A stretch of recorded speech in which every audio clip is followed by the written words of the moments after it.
Good time. It's like a concert style thing. There's like a stage in the corner. Okay, boys, we're live. Everybody, we're live. Let's go. We're live. We're live. All right. So, like the market, we want to have voting, exciting. Okay. So I'm going to talk. So we did life ecosystem first, which is the infrastructure and foundation. Then, of course, we talked about Tomb, which is the ultimate game. One of the interesting things that actually caused Tomb to fail was actually stablecoin. So here's the thing: when you work with people, you gotta trust them, and when you trust them, they see an opportunity to fuck you, they will. So that's why we have our own stablecoin. This is why we use my finance. But that's a different story. Whatever. Water under the bridge. So anyhow. That's why we created L3 RESERVE. So totally worth the lesson in collaterals lending. Like I said, I just looked at the relationship that we had with my finance and even Phantom. It's just tuition. The Phantom developer conference, I don't regret that stuff ever happening. I don't regret the bad stuff that happened because I'd rather lose small potato money with people that have no integrity than or I make big money with my boys at the back from the beginning. So thank you. So what is important about L3 RESERVE? Well, L3 RESERVE, I found we needed. I really wanted to experiment with stablecoins. I mean, look, I think we're talking about like MIM, all of these other ones, like USDT, USDC to me, and DAI. Those are really the other ones in terms of whatever it kind of happened. But I wanted to have stablecoin that I could experiment that could be run on multiple chains and collateralized against multiple. So again, I ran L3USD first on Phantom with the curve pool, and of course the multi-chain happened and it affected L3USD on Phantom. But at some point, even Tomb, things happen with Tomb could actually fix some of the multi-chain the issues because Phantom. Right now, the stablecoins are based on Axelar and Layer 0 that are traded over. But L3 RESERVE is a very important part of the ecosystem because we all still want to have some stables at some point. So for me, it's a really good way of understanding how curve pools work, application factors.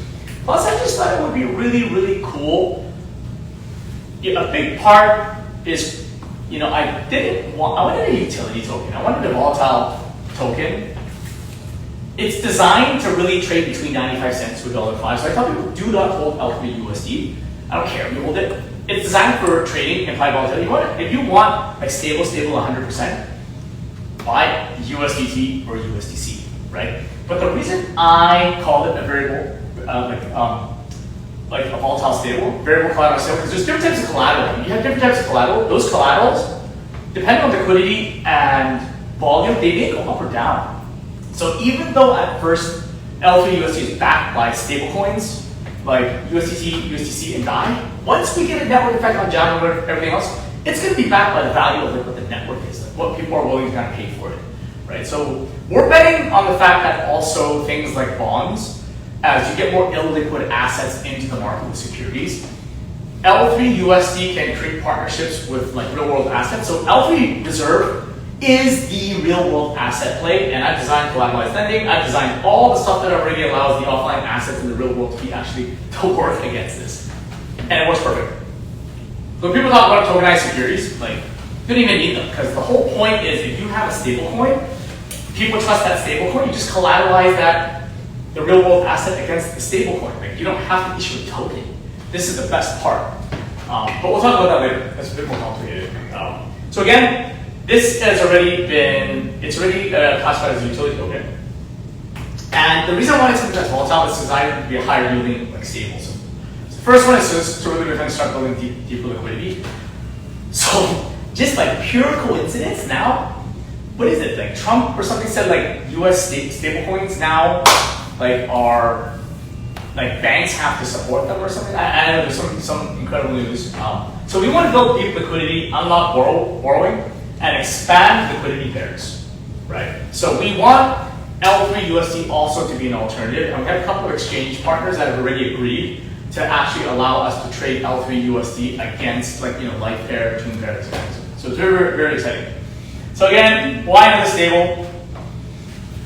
When there was Binance USD and you had USDT and USDC, you had an oligopoly. And right now it's a duopoly. So duopolies are very, very, they're not great for the market because a duopoly, one comes out, then you have a monopoly, right? And monopolies are very, very American, yes, they're just not American, right? So, I believe right now, even like in the US, they talk, I think what's changing now, why they want the Bitcoin reserve is like technically like the Fed has monopoly money printing. So I think by Bitcoin reserve, you have all these other stable coins, Tether. Now you have an open market and people can actually choose what they want their token to be actually backed by. So I think stablecoins are actually really, really good, and we see this as a huge opportunity in the ecosystem. Decentralized, safe, permission, but again, our goal with L3 Reserve is not to be number one. We want to be we want to be just kind of really, really focused on DeFi. That's really, really our goal, and for trading, because we're focused on stuff that we believe is going to be huge in the next 5 to 10 years, not today. But it's more exciting to be involved with things that like building the future. This is kind of really why I started working with Disables 2 years ago. One of the biggest utilities is actually online gaming. So we were at ICE last year. We already have a couple of deals with casinos that are actually ready to go. They're just waiting for live chain and everything else. So they want to use an alternative to stables besides USDT. But if you take a look at USDT, it's crazy. It is the #1 token used in online gambling right now. Right? This is something that this was just like last year, so this is going to continue to grow. So like I said, stable coins, there's really, really not much to them. It's like super boring stuff. So that's it. So as I said, the stablecoin is just really designed as another token so that instead of going to $1, in a short period of time, like you have LIF and you have L share or 200 any other ecosystem token, it settles to L3USD instead of like on the LIF chain ecosystem. It's just our own version of like a stable. And then they're using like flashy, we'll be able to on-ramp, off-ramp. That's kind of what we see as the future is we're focused really, really purely just on DeFi. Any questions? No? Okay, great. That was it. So one more session. 2-minute break.